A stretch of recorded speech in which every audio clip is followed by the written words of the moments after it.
What's up everybody, this is a quick video on how to replace your axle flange gasket. So if you've watched any other Chris and Cars videos, you'll know I just picked up this C20 pickup.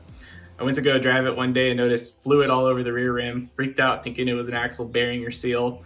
Come to find out it's just this little axle flange gasket. They're super easy to replace and there's like no videos on the internet on how to replace them. So just thought I'd make this real quick. So let's just jump right into it and replace your axle flange gasket. All right, the first thing you need to do is jack your truck up on either just the side you're working on or at least offset the jack stands like I did. You want to make sure all the fluid is going to one side of the axle. This is pretty important.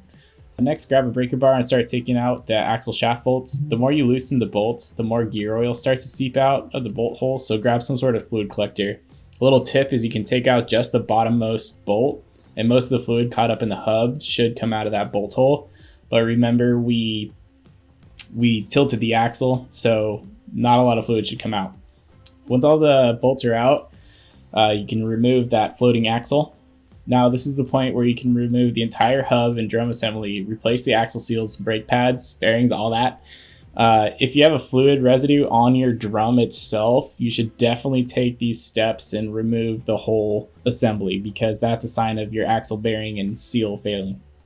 But for the sake of time and to keep this video to its minimal fixing easy point, I'm just going to show you how to replace the flange gasket. So now that the axle is out, clean up the areas where you're going to have the silicone on, like here on the hub itself, but also the axle shaft. I use a little bit of brake cleaner on a rag just to make sure there's no residue whatsoever on this. Now that everything is clean, it's time to start applying the silicone.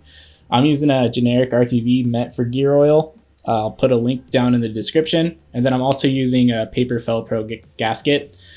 So I'm applying the silicone to the gasket first and sticking it to the hub. Then I'm going to put some silicone on the outside portion of the gasket where the axle meets up. I'm putting a pretty good amount and blending it with my finger pretty smooth.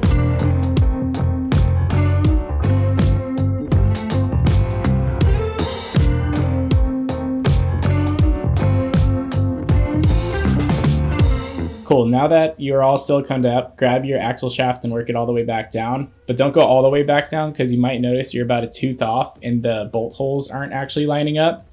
Instead of pulling the axle shaft out and trying to line it up in the teeth within the diff, just leave it about an inch away from the hub and rotate the hub itself. This way you're not trying to pull the axle in and out and causing a mess with the wet silicone that's sitting around.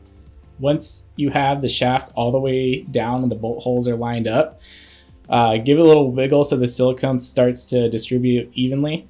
While holding the axle, grab your bolts and start hand threading them in all the way down. Now that the bolts are tightened all the way down by hand, you're going to want to torque them with 90 foot-pounds, and you're gonna torque this in a star pattern just like you're doing a wheel or anything else. And then the final last step is to wipe some of that excess silicone that might have squeezed out. I just used my finger and wiped it with a towel, and like I said, this has lasted me for 6 months and you're good to go. So that was the whole video everybody, I hope it helped you out. If it did, don't forget to like it and subscribe. I make a lot of these car related videos, so check out my channel if you have some time. Thanks for watching.